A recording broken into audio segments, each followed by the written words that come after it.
So, you want to join a sorority? Well, take a seat, buckle up, grab a snack, and get ready to learn all about the rushing process along with what sorority life truly is like. So, I'm going to break this video up in kind of two sections. There'll be chapters in this video, so if there's anything specific you want to get answered about sorority life, rushing, anything like that, they'll be in chapters down below.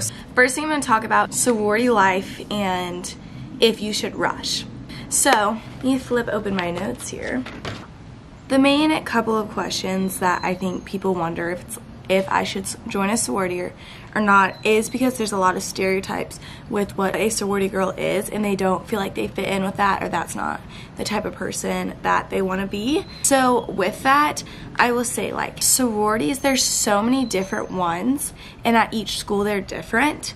So a lot of it's discernment on the type of sororities at your school. Different sororities have different vibes. What's cool about being in a sorority is each sorority has a philanthropy they work for and help raise money to benefit. So like, I'm in Tri Delta, and so our sorority is St. Jude. You're working for the greater good of something, which is super cool.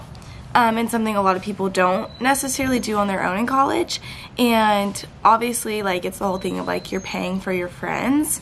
But with that, it's all these girls that were wanting to seek after the same things. So it's most likely you'll find people that you're super close with, and you'll be attending all these events with these people. So it just naturally makes y'all close and form friendships. Do you need to be in a sorority to form friendships in college? Absolutely not. You can get involved and meet people on campus so many other ways. So Greek life isn't necessarily like that option of finding friends for you, but it is a great one. And you can also, if you're in Greek life, find friends outside of Greek life too. Like, that is a thing as well. My biggest thing I'll say about if you're gonna go through the rush process and join a sorority, like, just know you're gonna get out of it what you put in.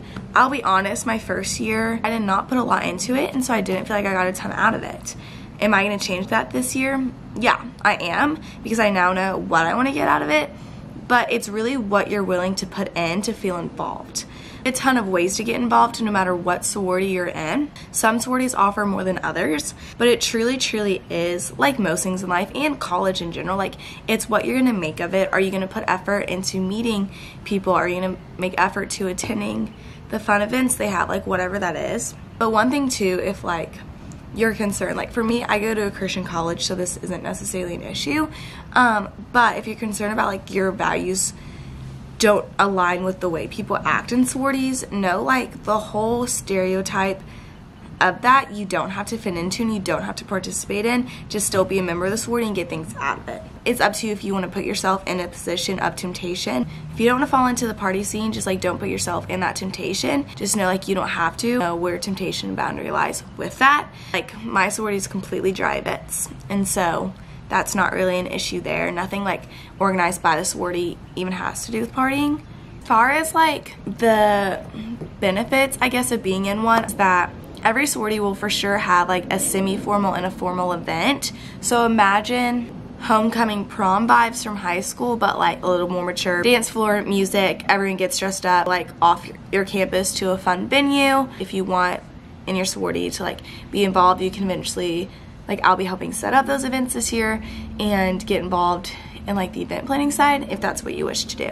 Along with that, every school kind of differs on like how many date parties they have. I have one date party a semester. My friend has one date party a month. So it just varies, but you also have date parties which are more relaxed than the semi-informals, and they're themed. Same thing, dance party, bring a group. It's a fun time. Another thing you'll get to do are mixers. So we have mixers with other sororities and mixers with frats. So with that, it's an opportunity to get to meet a bunch of different people on campus, and it's just like fun random things that, again, like, your payments are going to this, so like, why not attend? I was really bad about that last year, but I'm gonna try to have that better mindset this time. But like with mixers, like we had one that was like pickleball. A lot of them involve food. There will also be like sisterhood events, which is just random fun things for bonding with your sorority. Mine did one where we made flower bouquets and had a bunch of fun snacks, and yeah. But there's so many different ones Another super fun thing and benefit from sororities is Big Little.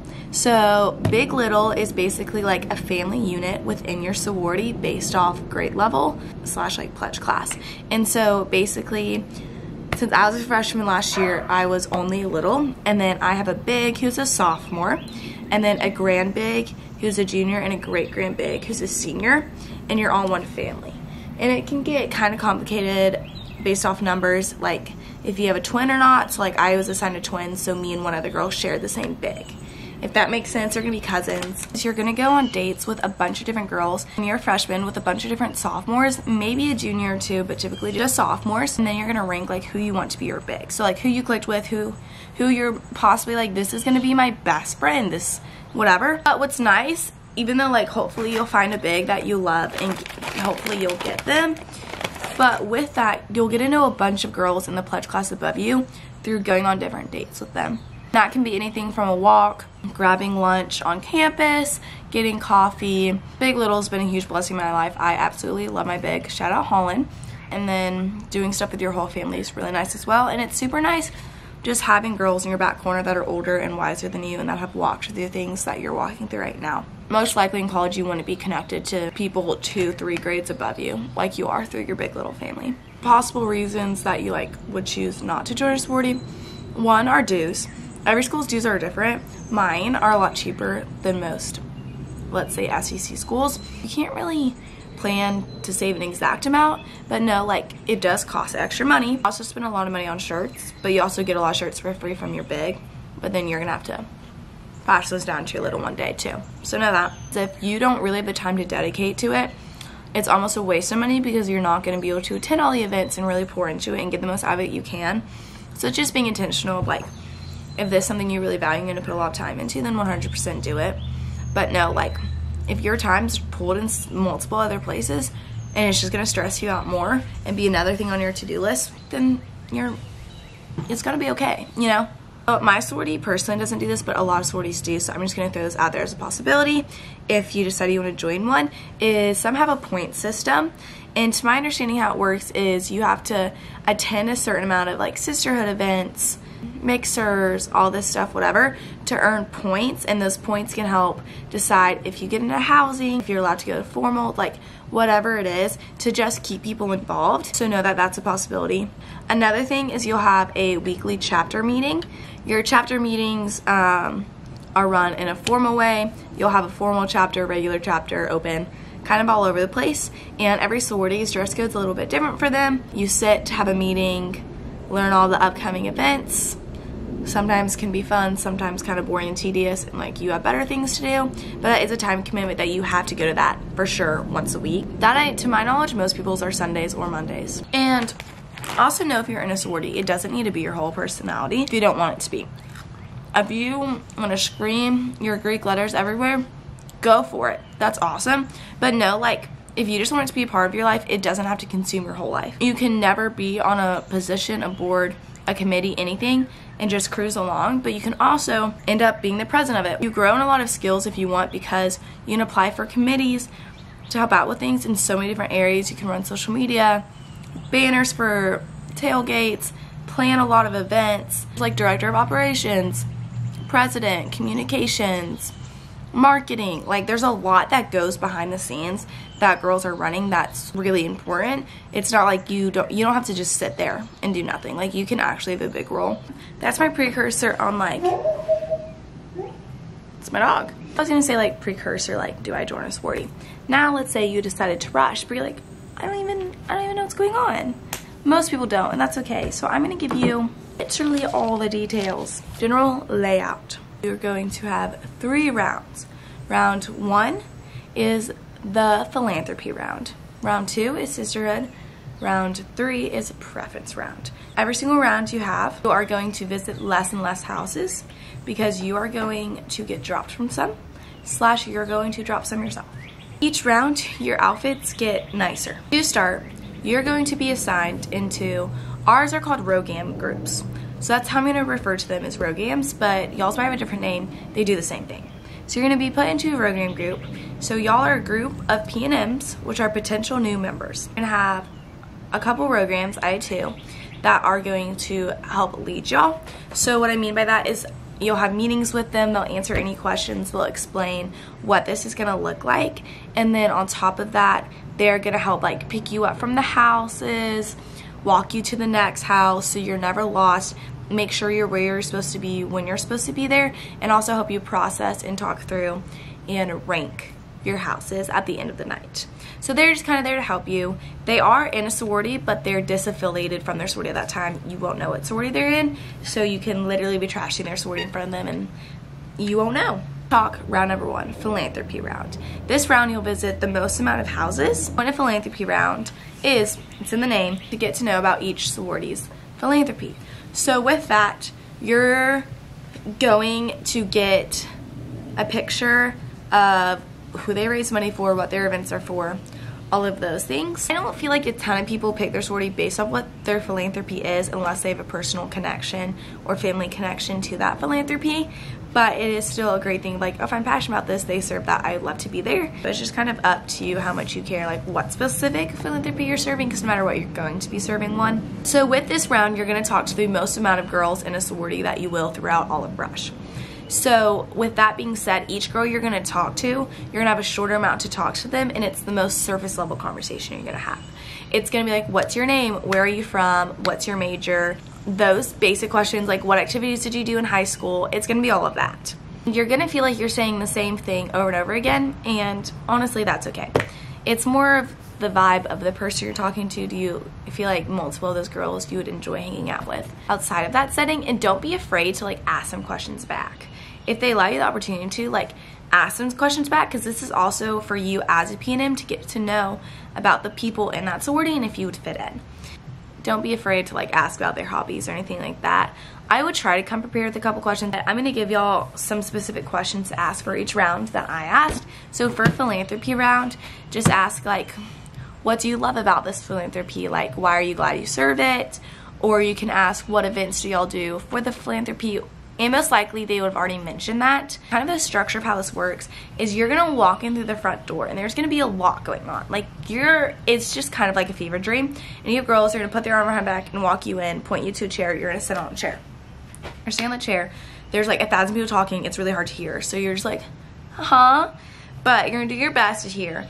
And so then randomly in a conversation, you're going to stop talking because president of the chapter and 1 or 2 other girls are going to go up to the front and talk about the philanthropy the chapter does and serves. And so that's where you hear about the overall gist, but you can ask more specific questions about the philanthropy to the girl that's rushing you. And so that could be something like, oh, so like I heard y'all do this event. Why do you love that event so much, or why is that what y'all keep doing? Talking to each person for such a little amount of time that that'll fill the time for philanthropy round. So be prepared. Some sororities, either philanthropy or sisterhood round, tend to sing songs randomly. Just be prepared for that. Everyone's gonna feel awkward. That's P&M. It's okay. Philanthropy round is definitely a lot because you're going to a lot of houses. You're getting a lot of information, and every conversation is gonna feel the same, even within some of the houses. So after every single round and every single time you leave a house, you need to take notes and assess, because at the end of each round, you are going to rank every sorority, but you have to know which ones you want to drop to not get invited back. At least at my school, we still could get invited back to the ones we dropped because they don't know you dropped them. But you're saying like, these I would prefer not to get back invited to, I'm not really clicking with them. And so you need to kind of know your bottom.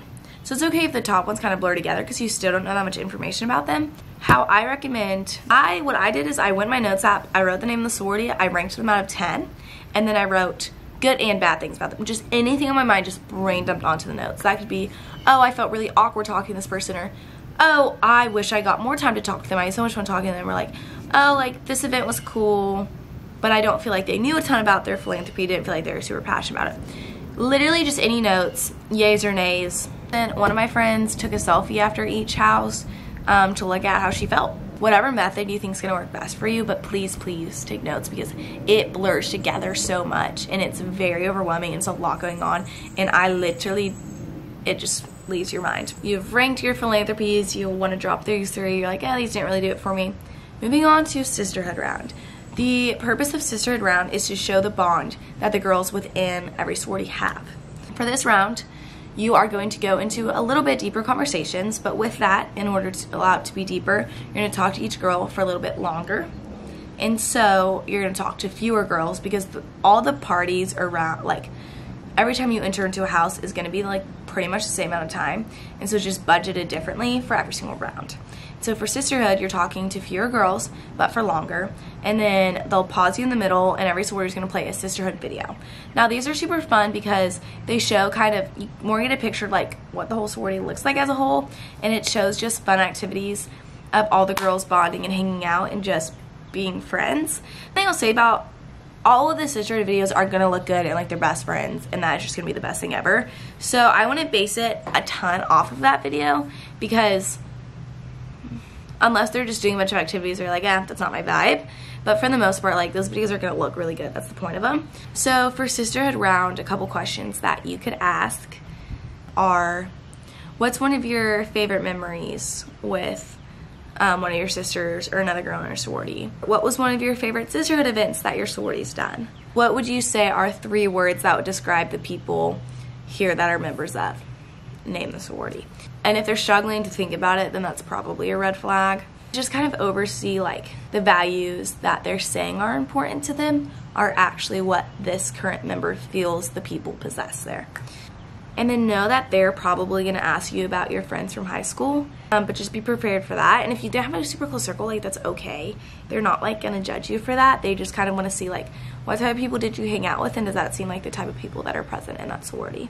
And very last round is preference round. This is the most formal round. At this one, you're most likely going to only talk to 1 to 2 people for a lot longer of a time, and it's a lot more in-depth conversation. But this is where, if you have multiple houses you're going to and your heart's really set on one sorority, you kind of tell them that, and then the other sororities, you kind of give them the hint or the message of like, hey, my heart's in another place. Y'all are awesome. And if that sorority has taken you to preference round and they know you want them, they're going to vote you back most likely. And the ones that are like, oh, we liked you, but she went somewhere else, like, why would we waste our numbers on a girl who doesn't even want to be here? So it gives you better odds of getting the bid you want if you're just communicating that well.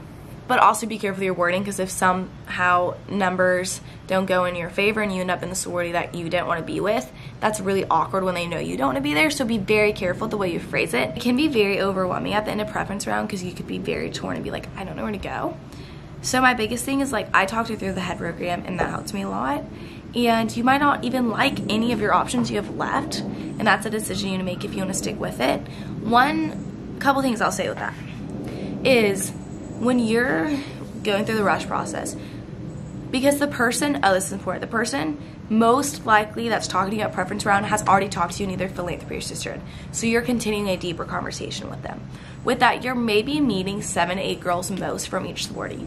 There's most likely over 100, 1 to 300, 400 girls in your sorority. So just know that, like, if you didn't click fully with every girl you talk to, there's so many other girls to meet. 1, and 2, pay attention at preference round who's walking in these houses, because most likely at least a third or a half of them are gonna end up in that same sorority you. So look at, these are the girls my age that are most likely going to this house or one other. And so, like, it's gonna be a good picture of what your pledge class will look like at each one. So with pref round, honestly, like, I had to sit and think it through a lot, I had to pray a lot. Like, know that, like, where you end up, like, I very much prayed about it a ton and knew, like, God placed me where he wanted me to be and with the people he wanted me to be with, whether that's to be poured into by them, whether that's to pour into them, whatever that looks like for each individual. Like, God's gonna place you where you're supposed to be, as long as you're, like, abiding in his will of where he wants you and praying over it, letting him guide that and not trying to take full control. That's where I found a lot of my peace in making the decision, knowing, like, I can't mess up God's plan for me. You put them in, there's no reason to stress about it in the next couple of days until bid day, because you have no control. A lot of it, even if you don't get houses back, does not mean they don't want you. It's a numbers game, which is sad, but that's just how it is. Questions for preference round, really it's kind of just where the conversation goes. I literally talked about, like, a Mexican restaurant. What's one thing you're so thankful that this sorority has brought you? Or what's one thing you wish you did different your first year in a sorority? Like, so many random things. Or it could be like, what TV show are you watching right now? Like, you can really be all over the place.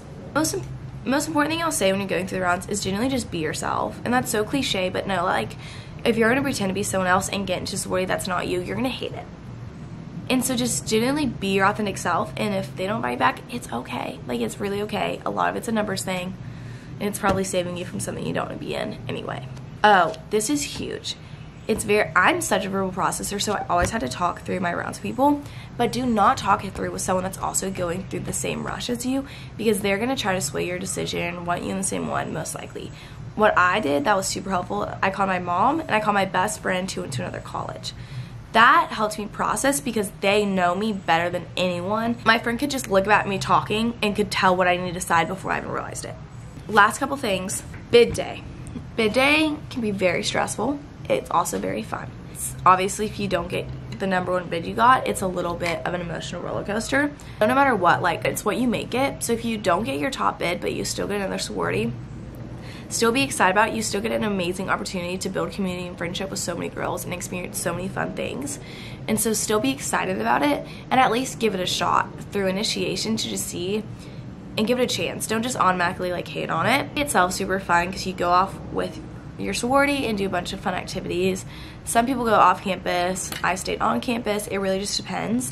But you get a bid day buddy, and so they'll have their sign up, and then they'll just there to answer any questions and just hang out with you for the day. No, like, it's gonna look like everyone's having the time of their life and knows everyone, but no, most likely everyone's still getting to meet each other and know that, like, you can still find people even if it looks like there's cliques, because it's so early on in the year that, like, there's no way cliques are like fully set. You might feel really lonely, but no, like, approach the day with excitement of, like, these are eventually people I get to know, but day one you're not automatically going to be best friends. And I feel like that's an expectation that's, like, on Instagram when you're seeing all those bid day posts, but no, like, that's not super normal. If you have any questions, please comment them down below, or if you want, like, more of a full conversation, DM me on Instagram. Here's my Instagram handle.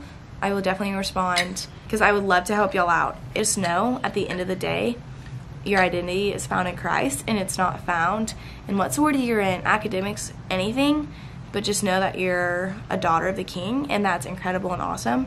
And no matter what, his love for you and his goodness is steadfast, and be rest assured in that, and find peace that he is in control. Super excited because I'm living in the sorority house next year and get a little, and I'll be vlogging all of that, so definitely stay tuned for the process. I'll see you all next Saturday. Thank you so much for watching. If you made it this far in the video, first off, kudos to you. That's awesome. Thank you so much. I so appreciate it. Comment down below a sunshine emoji. That could be fun. That way I know you were here. See y'all. Bye.